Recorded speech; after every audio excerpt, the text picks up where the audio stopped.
personally think that Bitcoin is worthless, but I don't want to be exposed to it. I don't care. It makes no difference to me. Suddenly you've had this upward pressure on oil demand that wasn't in the forecast a month ago. I think it certainly could go to $90. Central banks have some tricky calls to make, and we all depend on them getting them right. This is Bloomberg Surveillance, Early Edition with Francine Lacqua. Well, good morning, everyone, and welcome to Bloomberg Surveillance, Early Edition. I'm Francine Lacqua here in London, and here's what's coming up on today's program. Now, the global energy crisis sends oil surging. WTI closes above $80 per barrel for the first time since 2014. The power price crunch raises fears of elevated inflation. Once again, Asia stocks and global futures fall as traders await U.S. CPI tomorrow. And road to 2060, Xi Jinping says China has started a 100-gigawatt desert renewable project while the China president speaks at a UN event. So first thing is first, we have plenty going on actually on China, and again, some of these inflation concerns stoked from energy prices. So let's have a look at what the market is telling us. You can see the Europe Stoxx 600 down some 0.5%. Again, a lot of focus, of course, is on energy prices, the fact that we go into a very busy earnings season next week, and we look at margins. S&P 500 futures also down by a similar amount, and you can see WTI at $80 a barrel. Now, the other big story, of course, is European bonds.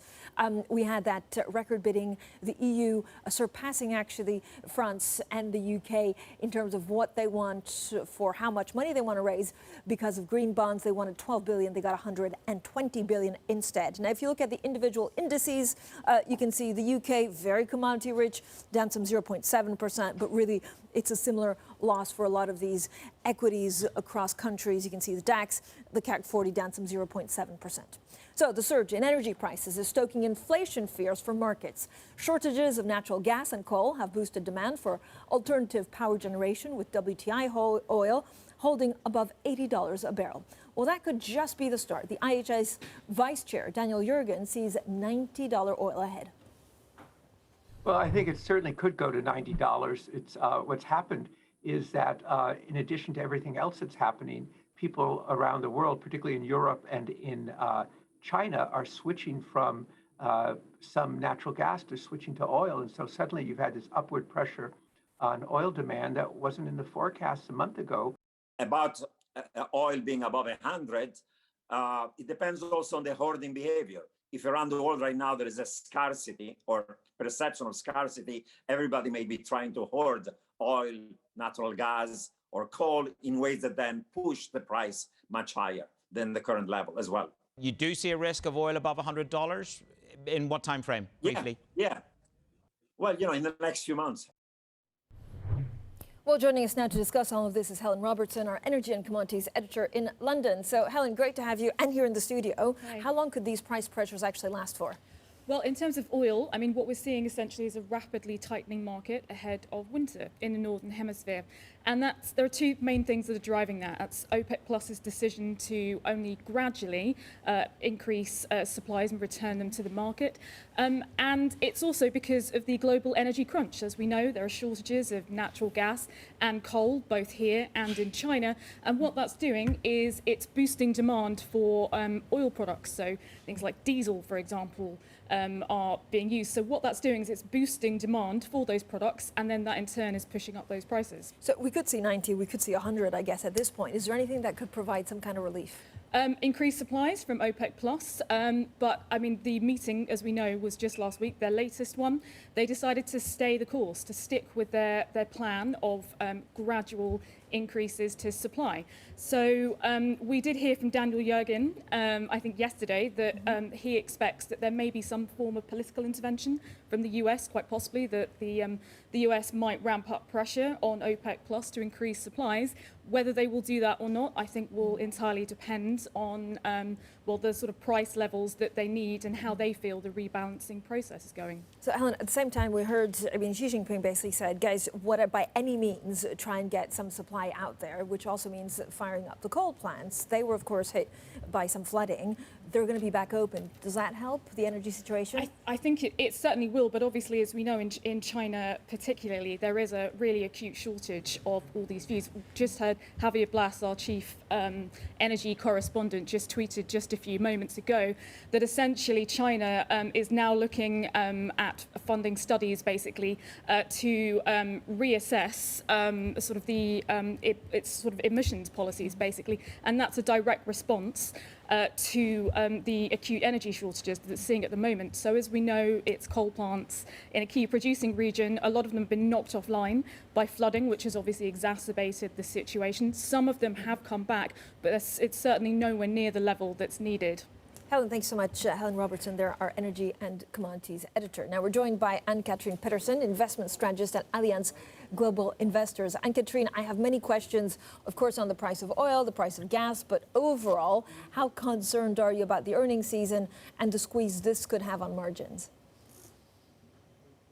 Yeah, that's a great bunch of interesting questions. I think overall, currently, stagflation fears by market participants have risen, and all of those factors that you just mentioned are feeding into that debate. So will higher inflation rates and ongoing and even protracted pressure on prices be combined with a slower growth or even a zero growth? To be clear, we don't think that this is a stagflationary environment in the classic sense, because we are still facing the highest growth rates in 4 decades. But clearly the downside risks have increased. And for risky asset classes, this is a less conducive environment right now of economic activity slowing down, right, and inflationary pressures still flaring up. So, Ann-Katrin, what does it mean for where you want to put your money, or at least what kind of valuations you'll see going forward? So generally, against this backdrop of slower growth momentum and still very prominent inflationary pressures, we have neutralized our positions in risky asset classes, so neutralized our global equities versus bonds positions in a multi-asset context. In equities, in this environment of higher rates, we do still think that financials could do well, benefit in environment, and we'll see reemergence of revenue growth here. But overall, we would put less risk on the table right now. So, Ann-Katrin, give me a sense of exactly what that means for example, gold and some of the inflationary. If you think inflation's coming, do you just buy banks? Well, it depends. There are more asset classes, of course, that could benefit in an inflationary environment. Generally, it depends on whether you think that this is a transitory environment, a persistent inflationary environment, or something in between, which we might dub a persistently transitory environment. But generally, banks should do well, value cyclicals should do well in the near term.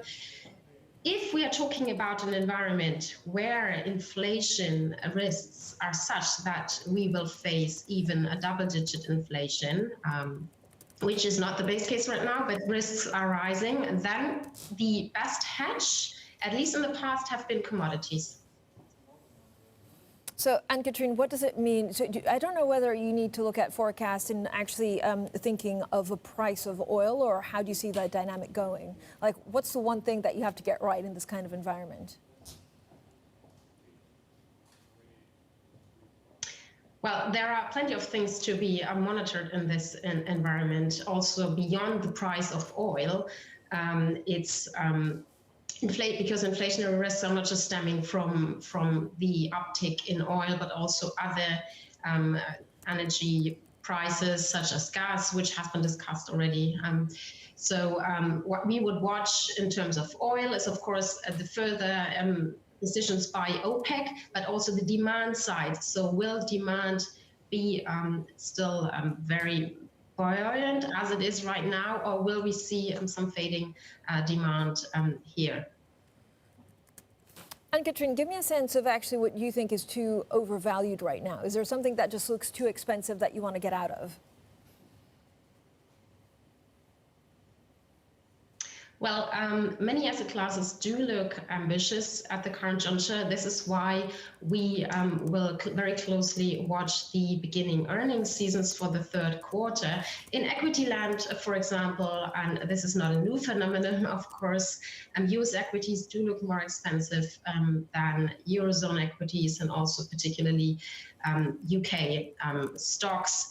In bonds, core sovereign bonds look quite expensive compared with other asset classes. So in a multi-asset perspective, more medium term, we would still believe that equities will fare better than bonds, given that they are very highly priced and given that we do still expect yields to rise moderately from here at the long end of the curve. Ann-Katrin, thanks so much. Ann-Katrin Petersen there from Allianz Global Investors staying with us, and we'll talk a lot more about the UK shortly. Now, Smart Conversations continue on Bloomberg Surveillance Early Edition. Later on in the program, we speak to the chief executive of Chatterbox, a social impact startup that connects refugees with people looking to learn from their language skills. Our discussion with Mursal Hedayat later this hour. You can send our questions or your questions to IB plus TV Go. You can just tweet me at Lacqua. This is Bloomberg.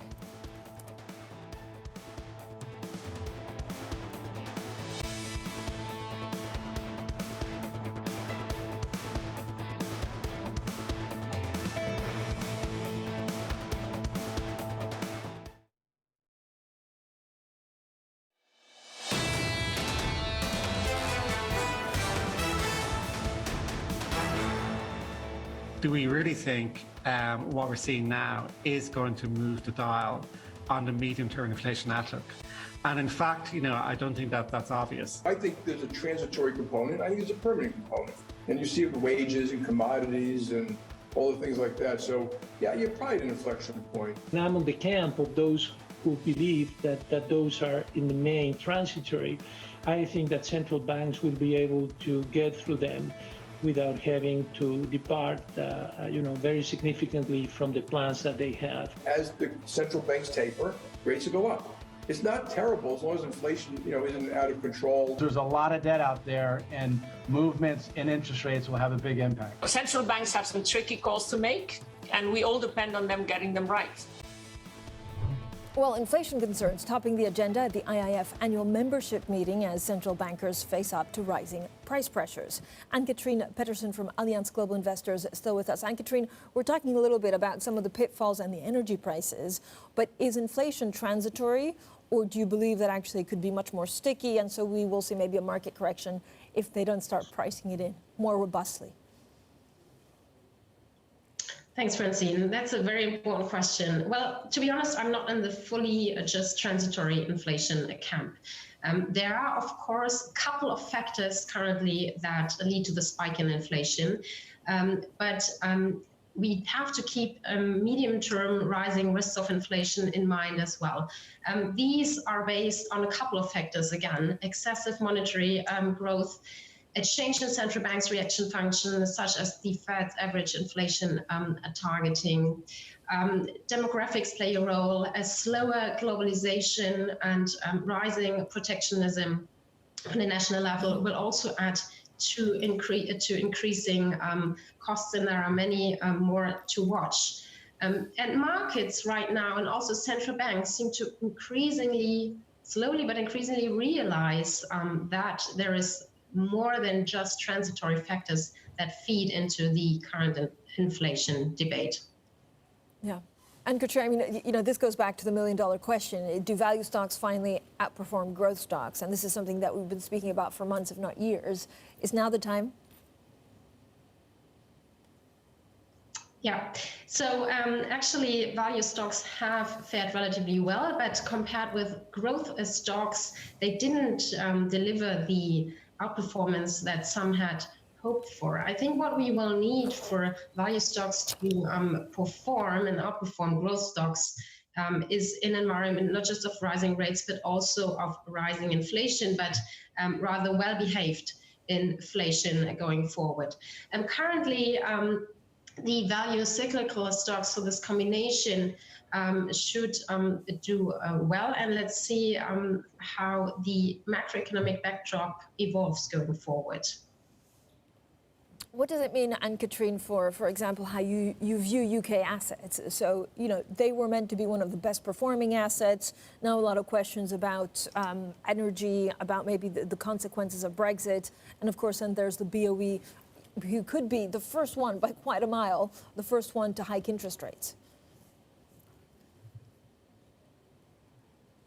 Yeah, so in the United Kingdom, as also in other regions, we do increasingly see a more uncomfortable mix of slower growth on the one hand, because UK economic growth peaked in the second quarter already and has moderated ever since. And on the one hand, rising inflationary pressures, which could lead the Bank of England to hike rates as first achieved for central banks. So overall, this is an environment that for the broader UK equity market is less conducive. And we currently in a multi-asset context would favor a neutral position in UK stocks. Ann-Katrin, when you look at some of the emerging markets, and it could be Turkish lira moving on some of the things that we heard overnight, or it could be some of the other ones, what do you do with the emerging markets at this juncture? So as a matter of fact, emerging market equities have lagged domestic market equities and are hence more attractive from a valuation standpoint.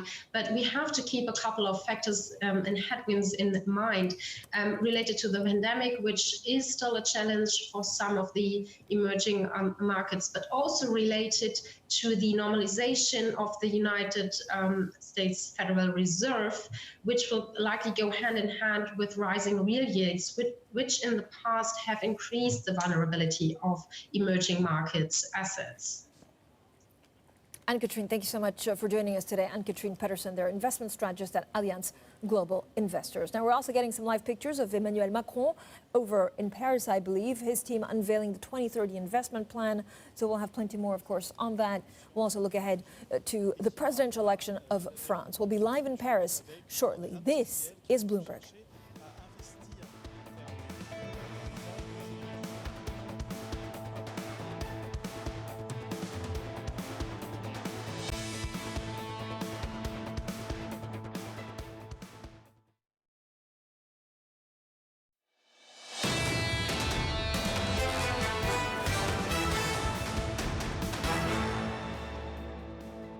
Well, over in France, President Macron is set to unveil his highly anticipated 2030 investment plan of up to 30 billion euros to be spent on key strategic sectors over the next decade. Well, let's get straight to Caroline Conant, who joins us now from Paris. So, Caroline, what exactly is in this new French stimulus plan? Clearly, Emmanuel Macron wants to show that he's thinking long-term investment beyond the pandemic, beyond the emergency response of the recovery plan of 100 billion euros last year. This time, in his new stimulus plan, we expect 30 billion euros of new investments in some key strategic sectors such as batteries, hydrogen, biotech, creating new biomedicines, or, for example, small nuclear reactors, which Emmanuel Macron thinks is the way forward, especially at a time of an energy crisis. He says that small nuclear reactors actually could be a good replacement for fossil fuel generation. So all this thinking long-term, reducing the dependence of France from China or the US. But of course, critics have said that this plan should have been presented earlier. 2 weeks ago, you had the French budget. This wasn't included, so this will add pressure on public finances. So, Caroline, how does this play into the election cycle? I mean, we're about 6 months, maybe 7 months away from France voting.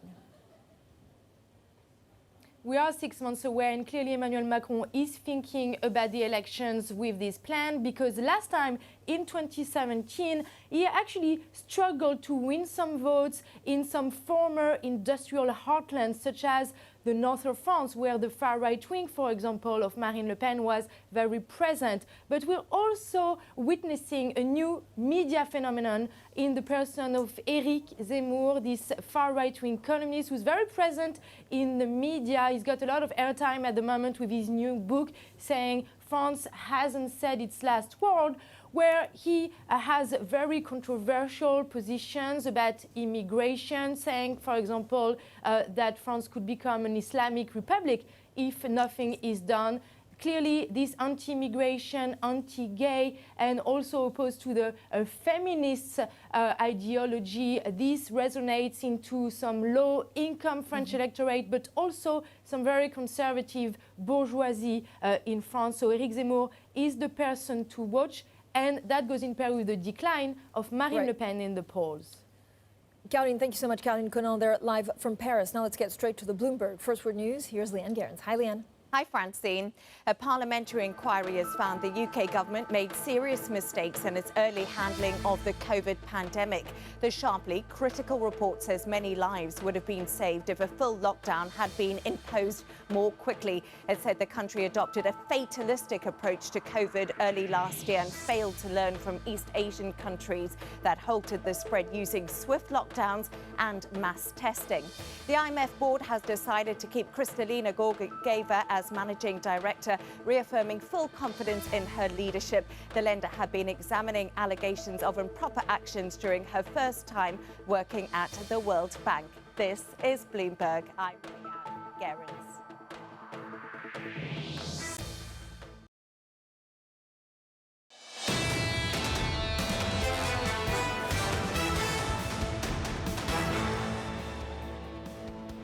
Well, the global energy crisis sends oil surging. WTI closes above $80 per barrel for the first time since 2014. The power price crunch raises fears of elevated inflation, while Asia stocks and global futures fall as traders await U.S. CPI tomorrow. And road to 2060, Xi Jinping says China has started a 100-gigawatt desert renewable project. The Chinese president speaks at a UN event. Well, good morning, everyone, and welcome to Bloomberg Surveillance Early Edition. I'm Francine Lacqua here in London. So let's quickly check on the markets. An overview picture is basically there's still quite a lot of concern on inflation out there, and that is putting a little bit of pressure on some of the stocks, especially as we get into earnings season, where special attention will be put on margins. If you look at the inflation risks, they continue weighing on markets across the board. Again, it's rising energy costs that are worrying investors and sides of widening regulatory scrutiny by China. So we've heard from the Chinese President Xi Jinping this morning speaking at a biodiversity summit. Well, President Xi announced new wind and solar projects have begun and said China intends to set out more precise details on how it will hit peak carbon emissions in key areas. Now, it comes as China's widening power crisis has prompted policymakers to rethink the pace of the nation's energy transition. Let's get more now with our energy reporter, Dan Murtaugh. So, Dan, what were the key takeaways exactly? Well, the big takeaway is this, he talked about the first phase of 100 gigawatts of wind and solar out in China's deserts, which, there's all kinds of definitions we're not sure of yet, but it's just it's a massive project. It's as much power generating capacity as all the power plants in the United Kingdom combined. So it really shows that, China's commitment to renewable energy is still strong, which I don't think is much of a surprise. But at the same time, this is coming at the same time that Li Keqiang, the Chinese premier, has sort of indicated that, he might want to tap the brakes a little bit on China's long-term climate plans in the midst of the power shortages that are hitting the economy and may hit people in their homes this winter. Right. So what does this mean for China's energy transition? I think it means that we're going to see a perhaps slower, more nuanced transition than something that I think a lot of climate activists are hoping for. I think China is still going to, push forward with renewables and, put itself into place for a long-term green energy system. But in the short term, it's going to still rely on coal and fossil fuels, which are very polluting and which are, adding to the carbon in the atmosphere that's driving, bad weather events all over the world. Dan, thanks so much. Dan Murtaugh there with the very latest on some of the things we're seeing from China in the energy space. Now, we're also looking at live pictures of Emmanuel Macron, the team there in Paris, unveiling 2030 investment plan. The President Macron has just started speaking. This is part of his election campaign, but then if it also gets passed through the Assemblée Générale, then National Assembly, Assemblée Nationale rather, then it can go ahead even if he does not get re-elected next year. Coming up, we look at this morning's UK labour market data and what this could mean for the Bank of England. This is Bloomberg.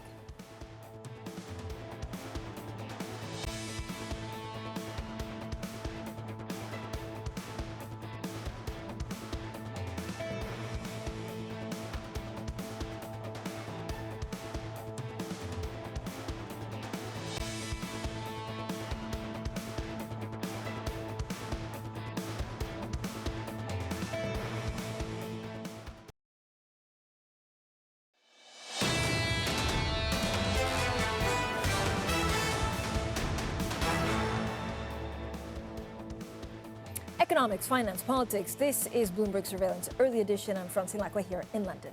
Now, British companies pushed the number of workers on payrolls above pre-pandemic levels last month, an indication of strength in the labour market. So let's get more with Bloomberg's Lizzie Burden. Hi, Lizzie. So what does the employment picture actually look like now? Looking strong, Francine. Payrolls climbed by a record number. Underlying wage growth rose. So that inflationary pressure emboldens the Bank of England to raise rates in December as money markets are betting. It already saw inflation tipping past 4% in the fourth quarter, twice the bank's target.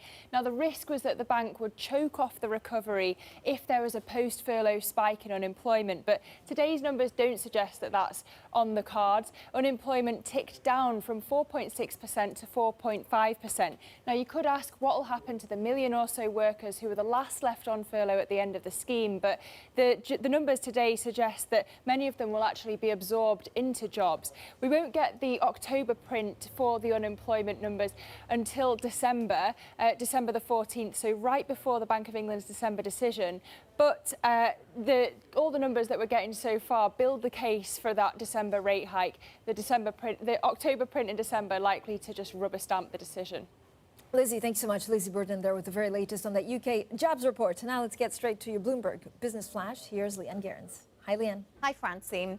EasyJet is to boost capacity to about 70% of 2019 levels this quarter as the easing of travel restrictions in the UK leads to a surge in bookings. The discount carrier says it generated positive cash flow in the peak summer months of July. September, EasyJet flew at 58% of pre-pandemic levels during the summer months. Now, Southwest Airlines has apologized for cancelling more than 3,000 flights over 4 days. The Dallas-based carrier says a shortage of workers overlapped with storms and an air traffic control interruption. Southwest says it has hired about half of the 5,000 workers it wants to add before the end of the year. Jamie Dimon is forecasting tighter regulation for cryptocurrencies. The JP Morgan CEO told the Institute of International Finance that anxiety around stable coins and the asset class more generally is growing in Washington. I personally think that Bitcoin is worthless, but I don't want to be a spokesman. I don't care. It makes no difference to me. Our clients are adults. They disagree. That's what makes markets. So if they want to have access to buy or sell Bitcoin, it's hard. We can't custody it, but we can give them legitimate, as clean as possible access. Now, Bloomberg understands Syngenta will get an update on its planned Shanghai IPO this week. Syngenta's share offering in Shanghai, which could be the world's largest this year, hit a roadblock after the exchange suspended its application pending an update to information about its earnings. Bloomberg is told about 50 other companies are also facing a delay to their Starboard IPO applications. And a new California law will require big retailers to create gender-neutral departments for some toys and childcare items. By the start of 2024, larger retailers will have to maintain gender-neutral sections for a reasonable amount of kids' items. Though clothing isn't included, the legislation is the first of its kind in the US. And that's your Bloomberg Business Flash. Francine. Thank you so much, Leanne. Now, Britain's Brexit Minister David Frost will deliver a speech today calling for significant change to the Northern Ireland Protocol. Now, he'll also demand to scrap the authority of the European Court of Justice over the deal, something that the EU has already said they won't go for. So talking about Brexit is Bloomberg Opinion's Therese Raphael now. She's the author of From Brexit Deal to Trade War in 365 Days, which you can read on your terminal by typing OPIN. Go. Therese, great to speak to you today and in studio, because there's so much questions I have about Brexit. So first of all, we're looking at a couple of days or weeks of acrimony as the EU says they're not renegotiating, but they'll lay out something tomorrow. And David Frost today saying he wants to renegotiate the protocol. Yeah, I think it's probably more than a couple of weeks of acrimony. This has been building up since July, when the UK issued a command paper setting out its demands, which is effectively scrapping the Northern Ireland Protocol. That is the linchpin to the Brexit, the Brexit agreement, the trade agreement.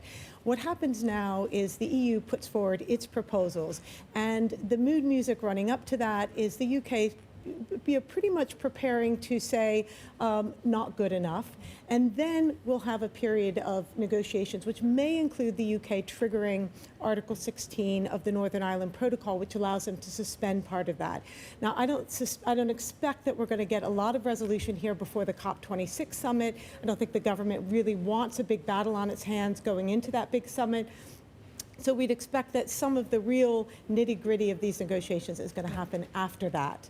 So do you think that actually they will renegotiate? Or, I mean, could this be full-blown war? I mean, then there's the clearance also coming up in June 2022. Like, how ugly could this get? Yeah, I mean, that's the real question. So the EU is saying this is not a renegotiation. The Northern Ireland Protocol is set in stone. It's a treaty. It's calling it a discussion.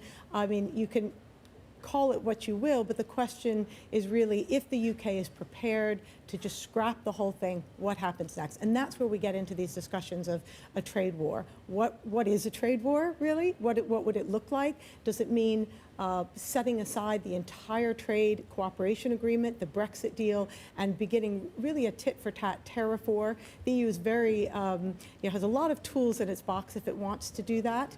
But I think we're still a long way from that point, and the history of these negotiations tells us that we tend to get an escalation of rising of tensions and then some kind of a compromise. But really, the war of words here has, suggests that the UK wants to go in quite hard.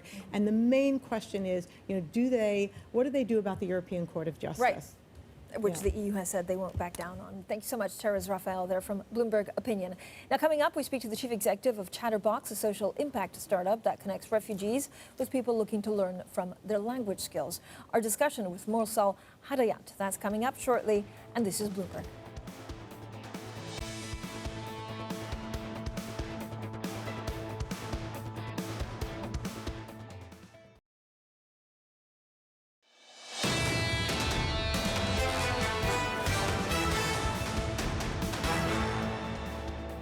About oil being above 100, it depends also on the hoarding behavior. If around the world right now there is a scarcity or perception of scarcity, everybody may be trying to hoard oil, natural gas, or coal in ways that then push the price much higher than the current level as well. You do see a risk of oil above $100? In what time frame, briefly? Yeah. Well, in the next few months. I know you're not hot on Bitcoin traditionally.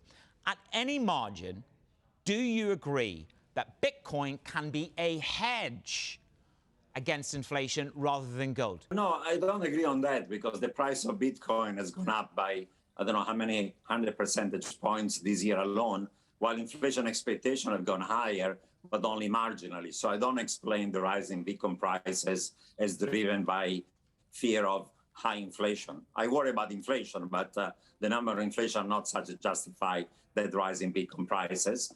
And I think that the term cryptocurrency is a bit of a misnomer, because Bitcoin or other unquote cryptocurrencies are not a unit of account.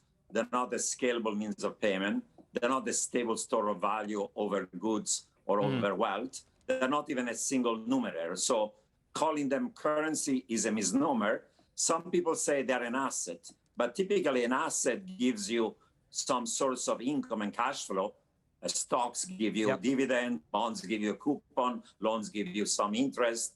real estate gives you rent, or they have some use or utility like commodities or like real estate and housing, or like in the case of gold, they have also some other use or utility like in industry, gold, or as jewelry. And has been historically for 4,000 years a stable store of value against not just inflation, but also deflation, financial crisis, political and geopolitical risk. So I don't have a fundamental model to price something that doesn't have any income, doesn't have any use, doesn't have a utility, is not scalable. So I don't know how to price it, frankly. I think it's just a self-fulfilling demand that leads then a movement in prices, but doesn't have, in my view, a fundamental intrinsic value. Well, Nouriel Roubini, their chief executive of Roubini Macro Associates, talking about the price pressure we've seen in the energy markets and also giving his take on cryptocurrencies. Now, the Women of the Year Awards were held this week, and the winner of Barclays Women in the Community title is Mursal Hedayat, the chief executive of Chatterbox. It's a digital platform that trains and employs refugees as language teachers and is used by businesses including BNP Paribas. Well, Chatterbox is meant to close the gap between refugees with qualifications and the labor market, creating pathways into professional careers and displaced professionals. Mursal Hedayat joins us now. Mursal, first of all, congratulations on the award and on a wonderful business that also bridges these two things that are so important to society.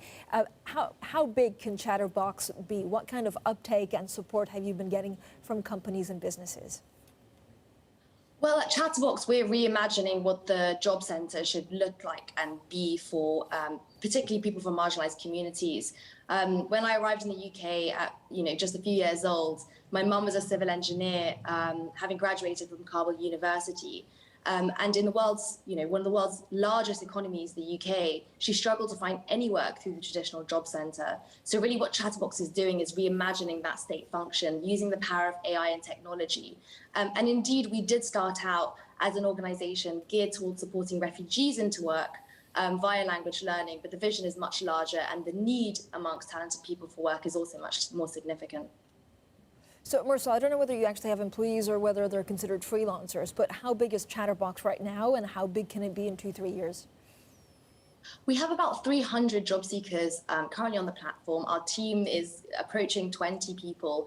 We've just closed our seed round of investment, actually, backed by venture capitalists across Europe. So we do have significant ambitions. I don't think that leveraging the power of business to achieve social impact goals is antithetical. I think we can both be super ambitious as a business for both profit and impact. So, Mursal, give me a sense of, for example, some of the companies, I think BNP Paribas uses your, how do they use your services exactly? Is it to try and train some of their employees to learn another language? Is it support and services? How does that play out? Companies like Unilever, McKinsey, BNP Paribas, as you mentioned, are very keen on expanding their workforce, particularly towards talented people who are often overlooked from the refugee community and beyond. And Chatterbox helps them do that in two ways. First, they can purchase our services, for example, a language learning service, which is an online learning software used by employees at these corporates. And second, they can actually hire directly through our talent pool. This is a new angle for Chatterbox, and it's one that I think is going to be much needed. So, Mursal, give me an idea of how, you say AI enabled. How is the use of AI actually transformative in language learning for Chatterbox? Within language learning, I think the time when we've all felt the most enthusiastic to learn a language has been sitting around a dinner table where every other person is speaking Italian, and you've never wanted to speak a language more than at that moment. Well, we're building technology to enhance that feeling of integrative motivation. So the feeling that you get that you want to learn a language to become closer to other people. So the matching algorithm, for example, that we have at Chatterbox, pairing language learners with their ideal coach from our community, really helps to build and sustain motivation. We have, for example, the chief scientists of the UK Department for International Development learning French from a Congolese medical doctor on Chatterbox. And these are the kind of pairings and the usage of AI and matching algorithms that Chatterbox deploys currently. In the future, we'd also like to deploy this algorithm to help job seekers find better suited jobs and training relevant to their interests, but staying squarely within the focus of online work. Because, the pandemic has had many negative impacts in society, particularly on marginalized groups and the unemployed, but it's created a wealth of opportunities online, not just in online language learning, but also in many different careers. So, Mursal, I mean, there's a massive, I guess, mismatch here in the UK about, employment or job seekers and some of the skills that they have. Could Chatterbox or similar online platforms also help to retrain to make, a society that matches the skills with the jobs actually required?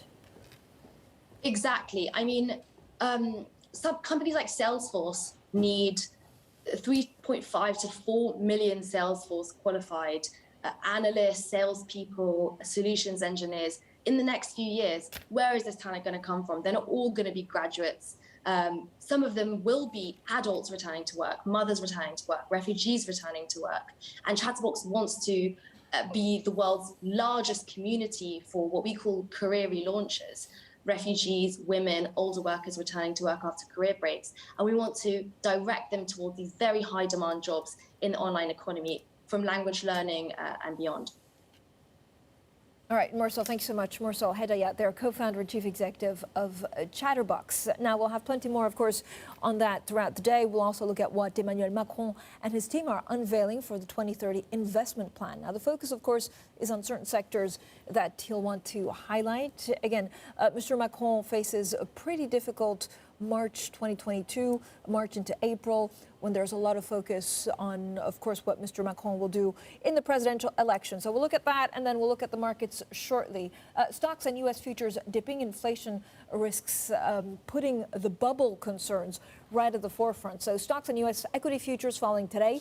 Traders focusing on the risks that rising energy costs will actually keep inflation elevated, and sides of a widening regulatory scrutiny by China. Now, if you look at some of the cyclical stocks, they're under pressure. If you look at banks, for example, auto parks, maker, miners faring the worst. Oil holding above $80 a barrel amid a power crisis from Europe to Asia. China's thermal coal futures also surging to a record for a second day. The energy crunch is squeezing supplies of aluminium, whose price hit a 13-year high. So the focus is firmly on the energy crisis. The focus is, of course, on some of the other things that we heard from China and cues of regulatory crackdown that we've been talking about all day. Global markets struggling to shake off worries that inflation spurred by this energy crunch and pandemic-related supply chain snarls will sap company profits and economic expansion. A reminder, next week is when we have a lot of the earnings, and next week is when we will see the exact impact on some of the margins. Financial firms this week kicking off the third quarter earnings season, heralding a key test for investor confidence. And then we have some upcoming reports from the U.S. Consumer Price Index, retail sales, helping to inform market expectations about the likely timeline for Federal Reserve tapering and any eventual rate hikes. Elsewhere, we saw a rally in Bitcoin, pausing at about 57,000 a level. U.S. benchmark treasury yields and the dollar pretty much steady. Bloomberg Surveillance Early Edition continues in the next hour. Matt Miller joins me out of Berlin alongside Kailey Leinz in New York. This is Bloomberg.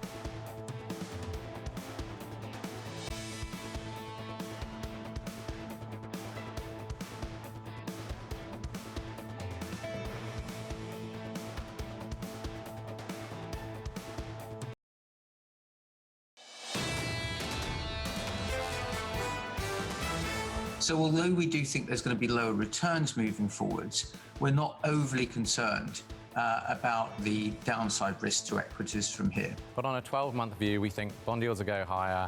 That will mean financials in particular outperform, and with that value. Suddenly you've had this upward pressure on oil demand that wasn't in the forecast a month ago. I think it certainly could go to $90. This is Bloomberg Surveillance, Early Edition, with Francine Lacqua, Matt Miller, and Kailey Leinz. Well, it's 10 a.m. here in London, 11 a.m. in Berlin, 5 a.m. in New York, and 5 p.m. in Hong Kong. On this Tuesday, October 12th, our top stories today. Rising concern over rising prices, investors focus on the risks that higher energy costs will keep inflation elevated. A guessing game in China, who will be the next big developer to face a credit crunch. Meanwhile, there's a new crackdown on corruption in the financial system. And surviving the scandal, Kristalina Georgieva will remain as head of the IMF following an investigation. Now, there's quite a lot going on in the markets. We also look at U.S. data tomorrow, Kailey. And if you look at the markets today, they're really focused on energy prices, still higher and could go even higher, and then focusing on a widening crackdown in China. Yeah, those higher commodity prices, Francine, have really stoked fears of inflation in the last 24 hours. And we did see that evident in the Asian session. Broadly read across the screen when you look at GMM Go on the Bloomberg terminal. Stocks mostly down, currencies mostly down, bonds mostly down as well. When it comes to the major equity benchmarks, you did have Japan lower, China lower, Hong Kong really the underperformer, down about 1.4%. There's a couple of things going on. Of course, in China, you do have ongoing concerns around the health of the property sector and contagion risk stemming from Evergrande into the likes of Cinex and Fantasia. You also have China expanding a regulatory crackdown, now actually looking at the financial sector and reviewing it specifically. In China and in Hong Kong specifically, though, technology stocks were actually the big laggards, probably a higher yield story putting pressure on the likes of Alibaba and Tencent. The Hang Seng Tech Index as a whole down about 3%. Of course, as Francine alluded to, China also dealing with a power crunch as well as flooding in coal mines, and that drove thermal coal futures to a record for a second day. And then a couple of foreign exchange stories to point out. One is the South Korean won breaking below that key 1120 level. That is after the central bank did not deliver a second in a row rate hike. But your big outperformer within Asia is the Thai baht, stronger against the dollar by 0.7% as they lift mandatory quarantine to boost tourism in Thailand. As for the picture here in the U.S., we are awaiting that CPI and earnings tomorrow, but on this Tuesday morning, futures are in negative territory, though well off of session lows. S&P E-minis right now only down about 0.1%. In the bond market, we're steadier on the longer end of the curve, essentially unchanged on the U.S. 10-year yield at 161, but there is more movement in the short end. The 2-year yield is up 3 basis points to 34 basis points at the moment, which is the highest going back to March of 2020. And then finally, have to keep an eye on oil as well, Matt. WTI is relatively unchanged on the day, but still holding above $80 a barrel. Yeah, definitely watch oil. The price is rising, Kailey, in terms of energy and commodities really hitting not only consumer expectations, as we've seen out of the University of Michigan, the Consumer Conference Board, but also German investor expectations. We're just getting breaking ZEW numbers, and they are worse than had been anticipated. We were looking for a drop, and they've dropped even further. So this is really bad news, especially for people like Danny Blanchflower from the University of Dartmouth, where he is an economics professor, who says this kind of thing indicates that a recession is near, if we haven't already entered it. I think you're going to start hearing the word recession a lot more. Take a look at stocks. They're down across the board in Europe. Pretty much every major benchmark is down. You can see Portugal gaining a little bit, but Spain is down, as is Italy. Germany, France, and the UK are doing even worse. And then there's some really interesting geopolitical stories here. The Turkish lira fell to its lowest level ever against the U.S. dollar. And if you look at a max chart, if you put TRY currency GP space M in your Bloomberg, you can just see it get worse and worse and worse and worse. Now the President Erdogan is saying that he's willing to use force in order to eliminate threats coming out of Syria, and that has really roiled the markets. So keep your eye on the Turkish lira. Francine? Yeah, keep your eye on the Turkish lira and on EU green bonds. This story is also absolutely amazing. Matt, if you look at the EU, it pulled in a record $156 billion of orders for its first green bond, and they were looking to raise $12 billion. So it's 10 times more than they were trying to raise. Now look at what else is coming up ahead, or what else is happening today. The EU set to offer the largest ever green bond. That's what I was just touching on, and it aimed to raise 12 billion euros. It came in 156 billion. Leaders gather in Kiev for the EU-Ukraine summit, where the focus will likely be around the energy crisis. The G20 trade ministers meet in Sorrento, Italy, beautiful part of the world. The U.S. jobs opening data is released at 10 a.m. New York time, and then 11:15 a.m. New York time. UK Brexit Minister David Frost is set to give a speech ahead of the EU laying out its thinking on the Northern Ireland Protocol. So oil holding above $80 a barrel and expectations that the global power crisis will lift demand and tighten global balances. Well, let's get more on this with Bloomberg's Energy and Commodities editor, Helen Robertson. Helen, great to speak to you. So if you look at some of these longer term shifts, is there anything that could actually provide a bit of relief? Hi there. So as you mentioned before, obviously what's happening at the moment is that we've got a rapidly tightening oil market, and there are a couple of reasons for that. The main one is what we've called fuel switching, which is essentially the increased demand for gas and power is increasing demand for things like fuel oil and diesel. And what that's doing is it's exacerbating a situation of already sort of tightening supply. Now, there is something that could be done, which is that OPEC Plus could change their policy. They could decide that they're going to increase the pace, or that they return barrels to the market. They did not do that last week. It'll be interesting to see if prices continue to rise, which is what analysts seem to think will continue to happen if this situation continues, whether they'll be under greater pressure to do that, especially from the White House. We heard from Daniel Yergin, who's a famed oil historian, that yesterday he expects that there may be increasing political pressure from the White House. Yeah, I was going to ask about that because I watched that interview on Surveillance yesterday as well, Helen. Is the Biden administration going to go to the Saudis and say, please help us out a little bit? I mean, that's an interesting question. Obviously, the Saudis will not act unilaterally. As we know, they're part of this alliance called OPEC+, and so Russia is a key member of that. So any decision that Saudi Arabia takes will have to be in agreement with all members of the group, especially Russia. So I think, as I said, I don't think there's likely to be any movement on that unless we see a just, sort of completely unexpected surge to over $100 a barrel, for example. But that's not what analysts are expecting at the moment. But I mean, several banks just in recent days have upped their price forecasts. So they're clearly expecting this pressure to continue. Helen, thank you so much. Thank you so much. Bloomberg's Energy and Commodities editor there, Helen Robertson. Now, CINIC has become the latest Chinese real estate firm to warn of imminent default as a rising contagion risk leaves investors guessing on who else may face a credit crunch. Well, let's get straight to Tom McKenzie, who joins us with the very latest. I mean, we just don't know who it's going to hit next, Tom.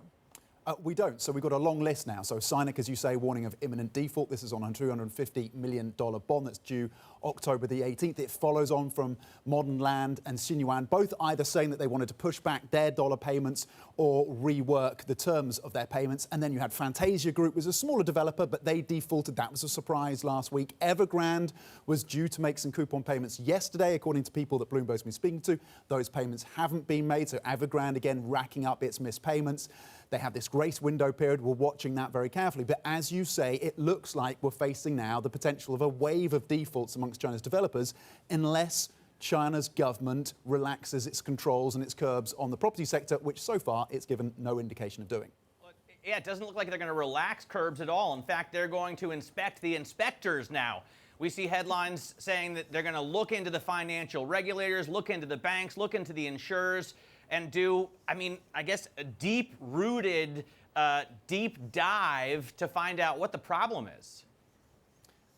Yeah, within the context of China, this is not remarkable. But globally, this is fascinating. They are, as you say, going to be probing and investigating the People's Bank of China, the banking regulator, the insurance regulator, the stock exchanges, the heads of all the biggest state-owned banks. This is significant. Possibly not so much for the markets. We'll see how it plays out, whether it leads to changes in regulation. But it's certainly significant for the executives who sit atop these organizations. How long it's going to go through and what kind of scalps they're going to collect at the back of this is in focus. What they said is they're concerned about corruption amongst these organizations, and they're concerned as well about the proximity of these regulators and these banks to private companies like Ant, which of course had its IPO pulled, and DD as well, which listed in the US, and we knew what happened to that. Within the context, the arm of the government that is pursuing this investigation, the Central Commission for Discipline Inspection, it is a feared arm of the Chinese government. You already have about 1.5 million Chinese cadres and officials who have been taken out as part of this long-running anti-corruption campaign. Some of them have lost their jobs, some of them ended up in jail, some of them have ended up dead. So this is very serious indeed. Really important context. Thank you so much to Bloomberg's Tom McKenzie. Meanwhile, the IMF will keep Kristalina Georgieva as its managing director. The fund's board reviewed accusations that she improperly influenced a World Bank ranking of China's business climate. Georgieva has denied any wrongdoing. Joe Matthew, Bloomberg Washington correspondent, joins us now from D.C. So, Joe, obviously the U.S. is the largest shareholder in both the IMF and the World Bank. What role did the Biden administration play in this decision? Well, we do know, for starters, as we've been reporting at Bloomberg News, that the U.S. in fact considered calling for Georgieva's resignation. That did not happen. And while the results of this review are conclusive, there's still quite a bit of skepticism here in Washington on both sides of the aisle and on both ends of Pennsylvania Avenue. We understand that Treasury Secretary Janet Yellen in fact, told Georgieva in a call that that report raised legitimate issues and concerns, and protective steps, she said, must be taken to reinforce data integrity and credibility at the IMF. Not exactly a ringing endorsement. We also got a statement from Congressman French Hill, Republican who serves on the House Financial Services Committee. He says, quote, Georgieva's continued tenure as head of the IMF would weaken the credibility of the institution. So if perception is reality in politics here, this is an issue that could continue to hang over her tenure at the IMF. So, Joe, the debt ceiling fight has been delayed to December, so the market is largely ignoring it. But actually, Washington is still on edge over it. Well, yeah, it's not done yet. You know, we were cheering a deal, if I can use the word cheering, at the end of last week, just to have some kind of a break in a short-term deal to raise the debt ceiling that would bring us to December 3rd. That also happens to be the day, however, that government funding runs out. Now, the House is expected to codify that deal today. They'll pass that legislation, and they're already on to the next debate. It's a real Groundhog Day scenario where lawmakers, as soon as this is passed, will have to begin work on the very same issue again. The difference this time, though, is that Mitch McConnell, the Republican leader in the Senate, says, don't look back to me for help. Republicans are done. We're not touching the debt ceiling, and Democrats will have to go it alone, suggesting that they may well have to use reconciliation as a way to manage raising the debt ceiling to avoid a default and also to fund the government, to keep the lights on past the 3rd of December and avoid a shutdown. Both of those deadlines will be colliding on the very same day as we look ahead to the end of the calendar year. So much to look forward to in the next 2 months. Thank you so much to Bloomberg's Joe Matthew. And of course, you can listen to Joe every weekday on his radio program, Sound On. That's at 5 p.m. Eastern Time on Bloomberg Radio. And now let's get back to the markets and take a look at some stocks moving in pre-market trading here in the U.S. And I have to begin with Southwest Airlines. It's had a bit of trouble over the last 4 days, canceling more than 3,000 flights. They blamed that in part on the weather, but also staffing is a serious issue. The airline saying that it just needs more staff in order to end the disruptions. That stock is down about 0.7% after falling more than 4% yesterday. To the upside, though, is Square. It got an upgrade over at Atlantic Equities. The analyst raising the stock to overweight with a $300 price target. That's upside of around 29% from yesterday's close. This morning, it's up about 1.5% at 235. And another upside mover is Merck. Of course, it is pushing to get its COVID-19 pill approved by emergency use authorization by the FDA. That stock is up 1.5% before the bell, Francine. Yeah, a lot of actually chatter also that some countries are already trying to buy the pill even without approval. Kailey, coming up this hour, central bankers facing a tough dilemma will weigh the global risks with Christian Keller, a former IMF official who's now head of economics research at Barclays. And Jamie Dimon calls Bitcoin worthless. We'll have more on Dimon's views on cryptocurrency, plus oil at 100. We'll also hear exclusively from renowned economist Nouriel Roubini on energy prices and much more. This is Bloomberg.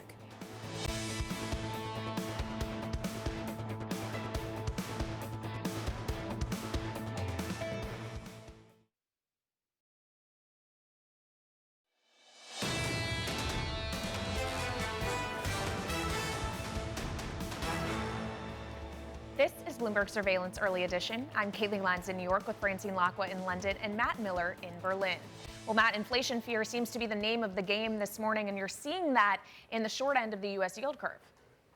Yeah, absolutely. Seeing really big gap in the 2-year. If you take a look at the chart that I've got, if you're watching us on television, you'll see what I mean. If you're listening on London DAB digital radio, I'll just tell you that we had a jump in the yield from basically 30 basis points up to 35. And that kind of gap is usually very significant. In fact, this chart goes back to a year ago, and we haven't seen any kinds of gap like this. So I wonder what it means to serious market watchers like Nour Ali. She's Bloomberg's Markets Live editor, and she joins us now. Nour, I saw you writing a little bit about this morning on the MLive blog. What do you think of the big move at the short end of the curve? Good morning, Matt. Well, honestly, I think this is the moment that we've been waiting for. Markets have really been building up to it, and something absolutely beautiful is happening. Markets are finally speaking with each other. You know, energy prices are soaring and they're moving yields, and yields are actually responding, even if that song is in D minor. You know? Building bridges in D minor. I love that. You're so poetic when talking about the market. So what happens to treasuries from now? Well, realistically, what's happening right now is that investors are pricing in higher rates, and what that means is yields are going to start soaring, and equities might actually, rise on that because it's 2021, and so far there's no alternative. Well, what's the correlation between the bond market and what yields are doing and what we're seeing in commodities? Absolutely. So this is something that my colleague Eddie van der Welt swears by, that relationship between soaring energy prices and the yield curve here, especially at the lower end, because what you're seeing here, even if you look at break evens at the 2-year end, you see that markets are starting to price in higher inflation. How's that driven by? That's driven by soaring energy prices, driven by, again, the energy crunch here. And I've used the word driven by quite a bit, I think. But realistically, what's happening here right now is that you've got a situation where inflation might prove to be a little bit more sticky because you have energy prices, something that central bankers can't relatively control as they would with rate hikes, and that's something that's very concerning. And energy traders have been talking about this for months. So, Nour, what I'm trying to understand is actually the dynamic between, for example, the Fed and other central banks and the Bank of England, because they also have a different kind of economy here in the UK. But once they hike rates, does it kind of reprice everything else?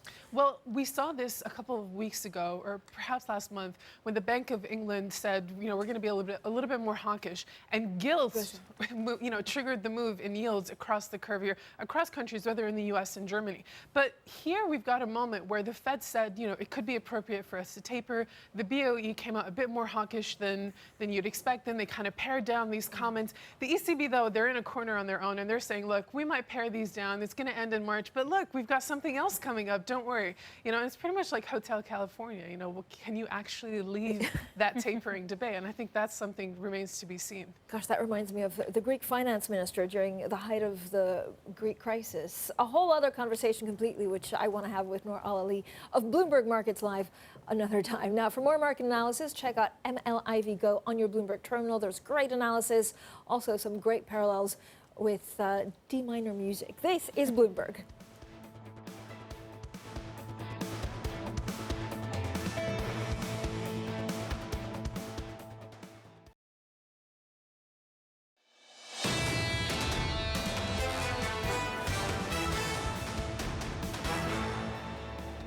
This is Bloomberg Surveillance Early Edition. I'm Matt Miller in Berlin with Francine Lacqua in London and Kailey Leinz in New York. Let's get to the first word news for you this morning. The number of people working in the UK went above pre-pandemic levels last month. That's an indication of a strong labor market that may lead the Bank of England to raise rates. Payrolls rose by a record 207,000 in September. Meanwhile, job vacancies rose to 1.2 million, also a record high. Basically, they need more people. Where are they going to get them? In China, Tesla overcame a broad slump in overall car sales. The electric vehicle maker's shipments of China-made cars to the local market rose for the second month in a row. Meanwhile, China's overall auto sales looked bad. They fell 17% in September after a drop in August, a drop in July, a drop in June, and European car makers are down 2% and change. Bitcoin is now flirting with a run towards its all-time high. The largest cryptocurrency is up more than 90% since a low in July. It was trading a little over $57,000 last time I checked, less than $8,000 away from the record. Still, you can't count JP Morgan CEO Jamie Dimon as a skeptic.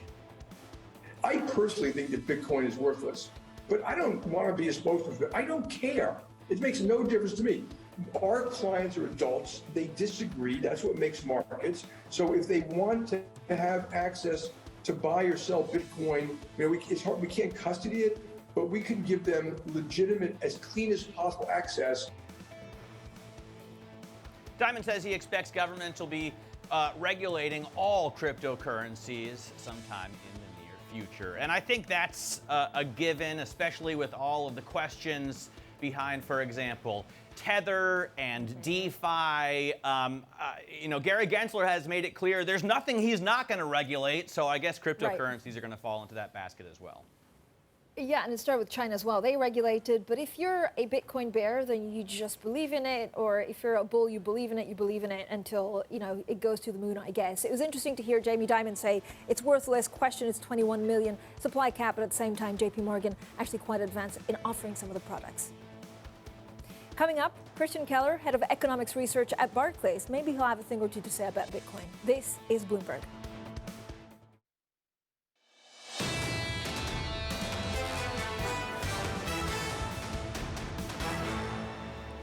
This is Bloomberg Surveillance Early Edition. I'm Francine Lacqua in London, Matt Miller in Berlin, Kailey Leinz in New York. Matt, the focus on inflation once again. Energy prices higher once again, but it's starting to hit a bit of turbulence on the markets. Yeah, I think, the interesting thing about energy prices, and we go back to this again and again, is that central bankers consider them transitory, and so they don't include them in the core numbers that are so important, whether it's CPI or PCE. But of course, as humans that live and work and exist in this society, we need to buy that stuff. Yesterday I was talking with Alex Steele, who pointed out that, if we have warm weather, you're going to see, for example, natural gas, which has climbed to record highs, just tank.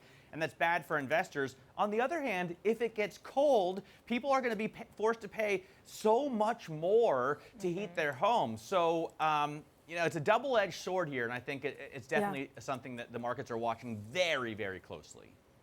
They are very closely, and I guess this unpredictability is what makes it even harder for central banks, Kailey, and that's filtering through inflation expectations. Yeah, the market is really trying to get its head around what exactly is going on with inflation and with growth, and is stagflation the proper term to use here? All of that said, while we were more deeply negative earlier on in the session, actually we are well off session lows at session highs in Europe, only down about 0.1% on the stock 600 at the moment, and S&P 500 futures have actually flipped into positive territory, up about 0.1% for their part, with about 4 hours to go until the opening bell. Speaking of inflation concerns, though, you are seeing that showing up in the shorter end of the yield curve today. The 2-year yield up about 3 basis points, while the 10-year yield is basically steady, sitting right at 1.60%. And then, of course, to those higher energy prices, WTI crude only up about 0.25%, but still north of $80 a barrel at its highest since 2014. And of course, those higher oil prices have given a lift to energy stocks in recent days, one of them being Occidental Petroleum, which is higher by about 0.9% in the pre-market. But just keep an eye on airline stocks today. First and foremost, Southwest, as it deals with thousands of flight cancellations, thanks in part to some major staffing issues. It's down about 0.2%, and you have other airlines, Delta and United, lower in pre-market trading as well, Matt.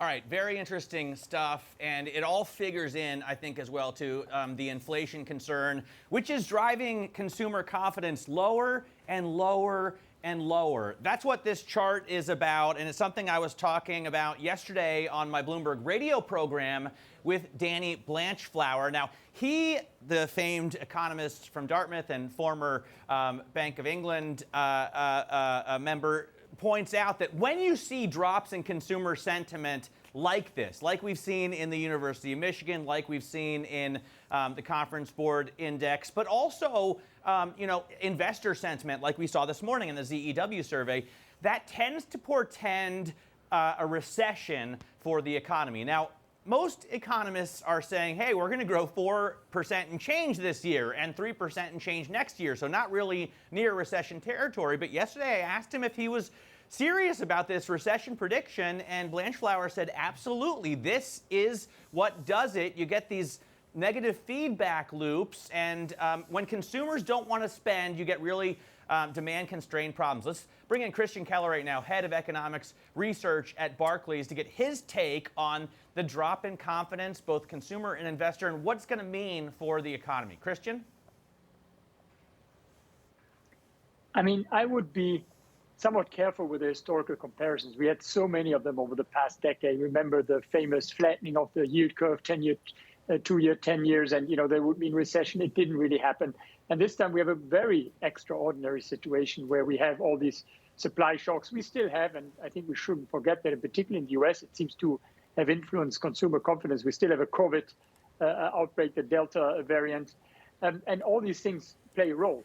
However, while maybe not wanting to use the R word, the recession word, we very clearly see a slowing now in the global economy that is faster than we had anticipated. We all knew we peaked over the summer, and we thought we were slowing, but we're slowing faster than we earlier thought. And the sentiment plays a big role. And in particular, I would be even more concerned if it starts to show in business sentiment, because consumers can be relatively fickle. They could come back if things change a bit. But if business sentiment would change, that I think is particularly worrisome. It's interesting to see that we have, the other side of the argument is that we have a supply constrained problem, right? Supply chain issues are the big fear here. What's your big concern when you look at headwinds to the economy? Well, I think the origin is very clearly a supply side issue, and the supply side constraints that started off as bottlenecks in shipping, then it became semiconductors, then it became now energy, and it just seems every day you wake up and there's a new concern, and they last longer than people thought. We now know semiconductors will last way into 22. On oil and gas, we don't know yet. The winter could play a role. Natural gas, maybe Russia could supply more. So it's also very complex with regard to some of these issues. There are many overlaying aspects. But I think supply side constraints are crucial. But as you mentioned, if these supply side constraints then start to affect confidence, then they could turn into an additional demand shock as well. And if you have the combination of the two, then of course it turns into a loop. Kristen, talk to me a little bit about where this ends. So does it mean that we could actually see stagflation? Or is it something that central banks, if they do the right policy, you like stagflation, don't you, Miller? If central banks deal with it now, will be okay? Well, I think stagflation is a word that has been used, and obviously it has, I prefer the term stagflationary impulse, because what we have seen over the last 6 months was first the rise of inflation, much more than was expected, and much more persistent than we expected. And now we're seeing the slowdown in growth. So that is clearly something, slower growth, higher inflation, that's associated with stagflation. Again, as was said earlier, if you look at the growth rates we still have, we are far from a stagnating and also even further far from a contracting economy. But, it is, I think, clearly of concern. I think it will affect central bankers. We think, for example, the Fed is, the threshold for tapering was so low. We think they will announce tapering in November. But, that means just ending the QE in the middle of next year. But when it comes to properly hiking, I think they will wait. Yeah. Do you worry actually about the U.S. consumer, like Goldman Sachs does? And have you had to revise downwards your growth expectations for the U.S.? We have revised down our growth expectations on the U.S. consumer, but also on some other effects, which are quite interesting. For example, that the U.S. is still not letting many people in. We see a very negative trade service and services balance. So there's a lot of unevenness now in the U.S. Net exports, including services. Look, the U.S. consumer is at the heart of the U.S. economy. 70% of growth is consumption. We know that higher fuel prices immediately have effects on spending. So it would be, it would not be adequate to say we're not worried about the consumer. I would say, though, however, that so far, if you look even at the relatively low employment gains, but if you look at the payroll, the growth of the payroll, we think that is continuing to support consumption in the U.S. sufficiently, at least to stay away from any recession scenarios. Christian, as we head into earnings season, it's really going to be all about margin and pricing power and the ability to pass on higher input costs to consumers. Are they going to be less tolerant of those price increases? That's an interesting question because what we see in consumers, and that's something we have been discussing with regard to gas prices as well, in principle, what you see is still a lot of excess savings. So, while labor markets may be recovering a bit slower than we expected, consumers really have a lot of very liquid deposits left. So in principle, they are not constrained in spending. So if prices, for example, in goods prices continue to go up, but consumers really want to purchase, in principle, they do have the purchasing power if you consider the excess savings. So it really very much depends on their reaction. With confidence low, however, that would suggest that they will not use those savings. So again, we're back to confidence. It's very important that confidence is there, because then in principle, consumers could actually be willing to, as you say, tolerate those margin increases and pay higher prices. All right, Christian, thank you so much. Christian Keller there, head of economics research at Barclays. Now, Matt Miller likes the word stagflation so much, he's now looking at stag census. And this, Matt, is on a Deutsche Bank note, actually, that you're sending around. Yeah, absolutely. Anna Edwards pointed out to me, I was talking to her on Bloomberg Radio this morning, and I told her I was really fascinated by the amount of mentions, the amount of times I've heard stagflation over the past few days. And she pointed out that Deutsche Bank has done a survey and found their customers have completely different definitions of what stagflation means, right? I'm going to share that with our viewers when we come back, because I've got some really interesting charts as well around stagflation. I like it. Stagflation for me just means an ugly scenario. Coming up, the UK and the EU are preparing for a fresh clash over Brexit this week. Both sides are set to unveil major policy proposals related to Northern Ireland. We'll get the latest next. This is Bloomberg.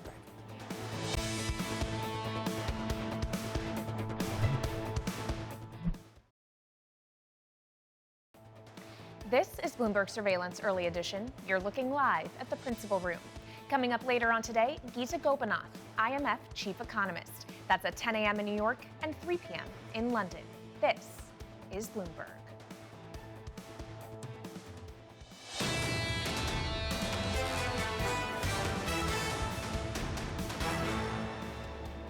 This is Bloomberg Surveillance Early Edition. I'm Francine Lacqua in London, Matt Miller in Berlin, Kailey Leinz in New York. Now, the UK and the EU are preparing for a fresh clash once again over Brexit this week. Britain's Brexit Minister, David Frost, delivers his speech today calling for a significant change to the Northern Ireland Protocol. Well, joining us now is Bloomberg Opinion's Therese Raphael. Therese, thank you so much for joining us. So the EU has said, look, we actually don't want to renegotiate. So are they going to take unilateral action? What can we expect from the EU tomorrow? Well, I think the big question is whether this goes to a discussion about technical fixes, for example, exempting the UK from the EU's ban on chilled meats going into from Britain to Northern Ireland, or whether this comes down to questions of sovereignty, of whether the European Court of Justice still has a role to play in implementing this agreement. And if we're hearing about sovereignty and the ECJ more than we're hearing about the technical issues, then I think we're really heading toward an escalation in this war of words, which could end up in a number of places. It could end up with Article 16 being triggered and a suspension of the Northern Ireland Protocol, or indeed a trade war, although let's not exaggerate the threat of that. It is there, but it's not imminent yet. Well, and trade war isn't the worst kind of war, right, Therese? I mean, what is the possibility that we could have escalated violence in Ireland? So the Democratic Unionist Party, which is the party that was traditionally aligned with the Conservatives, is essentially arguing that the protocol is not fit for purpose, not just because it undermines trade and investment in Northern Ireland or trade flowing from Britain to Northern Ireland, but because they argue it undermines the peace in Northern Ireland. Now, recall the entire reason for the protocol structure, which sets up, allows for a seamless border on Ireland in exchange for controls between Britain and Northern Ireland, is to preserve the fragile peace in Northern Ireland. So the Democratic Unionist Party is claiming it does just the opposite. So that's setting the stage for not just a tinkering with the agreement that was reached just a little over about a year ago, but actually a complete rewriting of it. Now, the EU says that no such rewriting is in the cards, and they're promising substantial changes to smooth trade. And I think that's the key question here is, are we heading toward a real discussion over ways to facilitate trade, or has this become so fundamental, so existential for the Unionist Party that they won't accept any of those fixes? Well, whatever we know, it would be acrimonious and not boring. Therese, thank you so much for all of the insight. I urge everyone to go and read Therese's beautiful opinion pieces also on OPIN Go.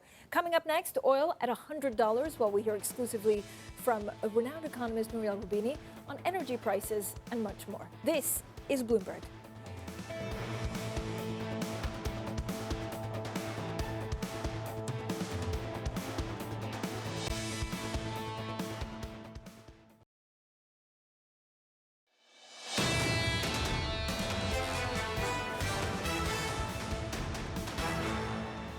This is Bloomberg Surveillance Early Edition. I'm Kailey Leinz in New York with Francine Lacqua in London and Matt Miller in Berlin. Well, the surge in energy prices is stoking inflation fears for markets. Nouriel Roubini, CEO of Roubini Macro Associates, spoke to Bloomberg earlier and gave his take about the price pressures we're seeing in energy and cryptocurrencies. About oil being above 100, it depends also on the hoarding behavior.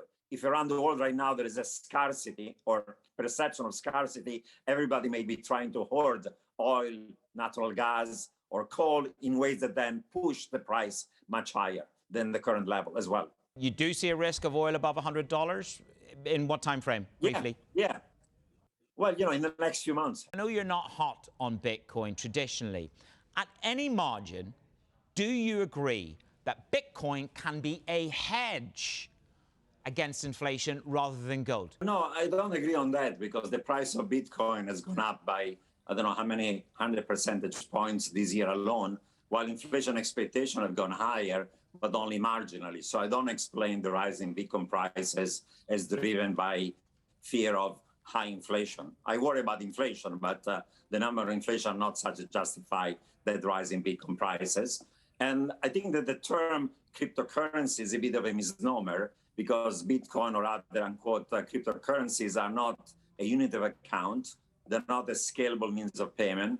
They're not a stable store of value over goods or over wealth. They're not even a single numeraire. So calling them currency is a misnomer. Some people say they're an asset, but typically an asset gives you some source of income and cash flow. Stocks give you dividend, bonds give you a coupon, loans give you some interest, real estate gives you rent, or they have some use or utility like commodities or like real estate and housing, or like in the case of gold, they have also some other use or utility like in industry, gold, or as jewelry. And it's been historically for 4,000 years a stable store of value against not just inflation, but also deflation, financial crisis, political and geopolitical risk. So I don't have a fundamental model to price something that doesn't have any income, doesn't have any use, doesn't have a utility, is not scalable. So I don't know how to price it, frankly. I think it's just a self-fulfilling demand that leads to a movement in prices, but doesn't have, in my view, a fundamental intrinsic value. Well, at least he doesn't mince his words. Nouriel Roubini, we know exactly where he stands on crypto, the chief executive there of Roubini Macro Associates. Now let's get to our own chief executive, Tom Keene, co-anchor of Bloomberg Surveillance, chief executive of Keene Associates, looking at the markets, Tom. Looking at the markets right now, we had a fancy chart yesterday, Francine, with a lot of math. Let's go wicked vanilla. And we do that with the Standard & Poor's 500. Just look at it. This is the pandemic chart. It's from before. Off we go near Valentine's Day, a cliff down, a bottom. Remember, it was ugly. And the shock of this persistent advance. And to me, Francine and gang, what's so important here is what has not happened. We're down 4% from the top, and we got all the fears that you guys have been talking about in the hour. In the stock market, for the most part, has been flat. It goes back to July 21. The story is stocks have slipped, not fallen, as Kitchukes writes this morning. Yeah, for me, the interesting thing lately has been recession and stagflation, Tom. Blanche Flower wrote a paper last week saying we're entering a recession in the U.S. And everyone has been talking about stagflation, though Neil Dutta wrote yesterday, this isn't stagflation, it's an inflationary boom. What are you hearing? I'm hearing all the different debates you just mentioned. I would point out that stagflation gets the headlines, Matt, in the media, but there's a large body of people aggressively pushing against the concept of stagflation. I would say intellectually leading that is James Sweeney of Credit Suisse, who just flat out says it's overwrought. Tom, thank you so much. I'm looking forward to the program. Sure. Tom Keene there, co-anchor of Bloomberg Surveillance. Now, there's quite a lot else we're watching. And of course, Kailey, you're looking at jobs data and data from the U.S. in general.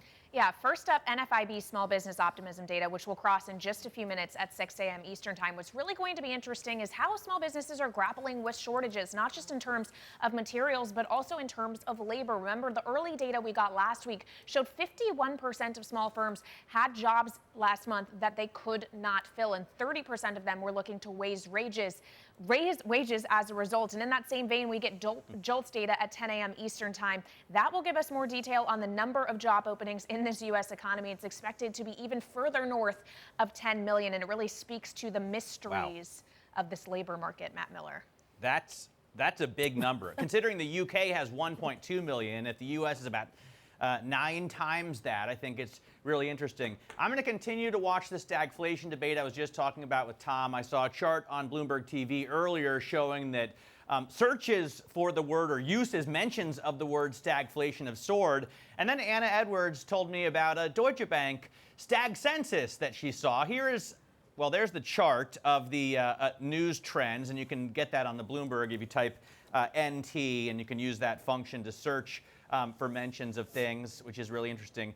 This is the stag census that Anna was telling me about on Bloomberg Radio this morning. Deutsche Bank asked their clients, what is stagflation?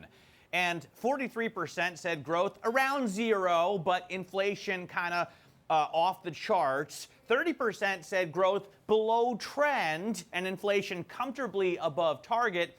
And only 25% said a strong slowdown in growth and a strong pickup in inflation. You know, I'm a child of the 70s, Francine. So for me, stagflation really means when the economy is contracting and inflation is shooting up, making it a very painful situation. I didn't realize there were so many other possible definitions, but I think it's really interesting. Yeah, I think it's really interesting. And of course, you know, perceptions also change what we could see markets do depending 100%. on how central banks react. So it's like a feedback loop, right? Catch-22, as we say here in the UK. What I'm watching is another catch-22. It's Brexit. I know there will be barbed wires. It's always quite interesting to hear the UK and the EU fight. A Brexit rift is definitely resurfacing with a fresh fight over Northern Ireland. So the UK and the EU will lay out their sides on major policy proposals related to Northern Ireland. Today we hear from Britain's Brexit Minister David Frost. He delivers a speech in Lisbon, and then tomorrow we'll hear from the EU. So it's not going to be dull, is all I can say with fairly certainty. Now, more Bloomberg Surveillance up ahead. We'll hear from Laura Rame of FS Investments and Tom Porcelli, RBC Capital Markets Chief U.S. Economist, amongst others. This is Bloomberg.